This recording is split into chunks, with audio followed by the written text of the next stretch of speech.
नमस्ते दोस्तों। भारत भारतीयों का है कि नारा को गुंजायमान करने वाले, भारत को उसके स्वर्णिम इतिहास संस्कृति की आग दिलाने वाले एक क्रांतिकारी, एक महान योद्धा सन्यासी जिसने भारतीय समाज में व्याप्त छुआछूत, सती प्रथा जैसी बुराइयों की जड़ें हिला दी। उस महर्षि दयानंद सरस्वती का जन्म 12 फरवरी 1824 को गुजरात के काठियावाड़ क्षेत्र के टंकारा नामक गांव में हुआ था।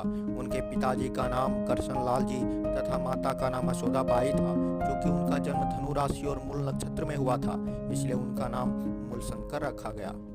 मूलशंकर बचपन से ही बहुत मेधावी थे। 8 वर्ष की उम्र में उनका जो पवित्र संस्कार हुआ।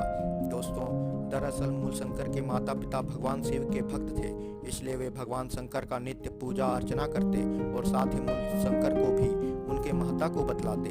एक समय की बात है, उस समय शिवरात्रि का त्यौहार था। बालक मूलशंकर अपने माता पिता के साथ रात्रि के समय भजन कीर्तन कर रहे थे। उसी समय उसका ध्यान एक चूहे पर जाता है जो शिवलिंग पर रखे प्रसाद को खा रहा था। तभी उस बालक के मन में एक सवाल आता है कि जो ईश्वर अपने ऊपर से एक चूहे को नहीं हटा सकता, तो वह ईश्वर कैसे हो सकता है। उसका विश्वास उस पत्थर से बने शिव से उठ जाता है और वह सच्चे शिव की तलाश के लिए मन में ठान लेता है। और फिर मूलशंकर 1846 को घर छोड़ देते हैं और सच्चे शिव की तलाश के लिए बहुत से साधु संतों से मिलकर विचार विमर्श किए। अंततः वह स्वामी पूर्णानंद से मिले, जिन्होंने मूलशंकर को दीक्षा देकर उनका नाम मूलशंकर से स्वामी दयानंद सरस्वती कर दिए। महर्षि दयानंद सरस्वती एक अखंड ब्रह्मचारी थे। ऐसा कहा जाता है कि 1857 की क्रांति में स्वामी दयानंद सरस्वती ने एक अहम भूमिका निभाई थी, क्योंकि भारत के स्वतंत्रता संग्राम से पहले उन्होंने नाना साहेब, अजीमुल्ला खां, बाला साहेब, तात्या टोपे, बाबू कुंवर सिंह से मिलकर अंग्रेजों को हराने की रणनीति बनाई थी, जो आगे चलकर ये 5 लोग भारत की पहली स्वतंत्रता संग्राम 1857 की क्रांति में अहम भूमिका निभाई थी।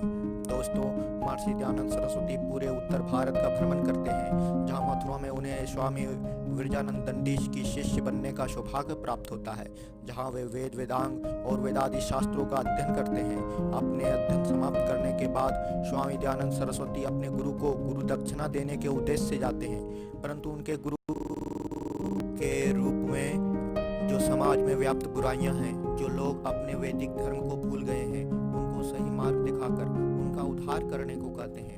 गुरु की आज्ञा लेकर वे भारत की भ्रमण करने लगते हैं और समाज में व्याप्त बुराइयां जैसे महिलाओं को शिक्षा न लेने का अधिकार, छुआछूत, दलितों का शोषण, सती प्रथा आदि बुराइयों से उनका हृदय बहुत दुखी होता है, जिसके कारण वे आर्य समाज की स्थापना 10 अप्रैल 1875 को मुंबई में करते हैं, जिसका उद्देश्य समाज में समानता लाना था और विशेषकर महिलाओं तथा दलितों के साथ कोई अन्याय ना हो। छुआछूत जैसी बुराइयों पर आर्य समाज ने कठोरतम प्रहार किया।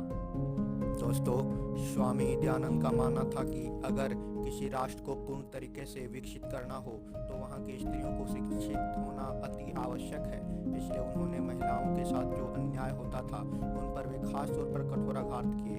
आर्य समाज के माध्यम से उन्होंने स्त्री शिक्षा की मांग की। उन्होंने अपने समय के बहुत सारे पंडितों को शास्त्रार्थ में हराए थे, जिसमें वाराणसी में आयोजित हुआ शास्त्रार्थ काफी प्रसिद्ध है। उस सभा में लगभग 50,000 लोग थे। एक तरफ महर्षि दयानंद सरस्वती तो दूसरी तरफ 27 विद्वानों के साथ 12 पंडित थे, परंतु महर्षि दयानंद सरस्वती ने अकेले ही उन सबको शास्त्रार्थ में पराजित कर दिए, जिससे उनकी प्रसिद्धि दिन दुगुनी रात चौगुनी फैलने लगी। उनकी विद्वता से प्रभावित होकर जोधपुर के राजा जसवंत सिंह द्वितीय ने स्वामी जी का शिष्य बनने की अभिलाषा प्रकट किया। जसवंत सिंह स्वामी दयानंद सरस्वती से बहुत प्रभावित हुए। एक दिन जब महाराज जसवंत सिंह अपनी नर्तकी के साथ मनोरंजन कर रहे थे, तो स्वामी दयानंद ने उनको समझाया कि एक आर्य को यह शोभा नहीं देता है, आपको यह काम नहीं करना चाहिए। स्वामी जी की बात महाराज जसवंत ने मान लिया और वह नर्तकी, जिसका नाम नन्ही जान था, से अपना संबंध तोड़ लिया, जिससे नन्ही जान को बहुत गुस्सा आया। उसने स्वामी जी की रसोइया, जिसका नाम जगन्नाथ था, के द्वारा कांच के टुकड़े दूध में मिला दी, जिसको पीने से 30 अक्टूबर 1883 को दीपावली के दिन उनका देहांत हो गया।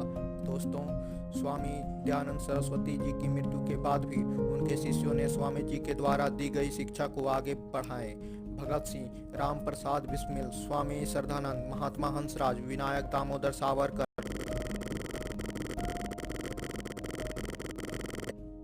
लाला लाजपत राय जैसे कई क्रांतिकारी उनसे प्रभावित थे। उनके योगदान देखकर डॉक्टर सर्वपल्ली राधाकृष्णन ने स्वामी दयानंद सरस्वती को आधुनिक भारत के निर्माता कहा था। दोस्तों, यदि आपको यह वीडियो पसंद आए तो please like, comment and subscribe अवश्य कीजिए।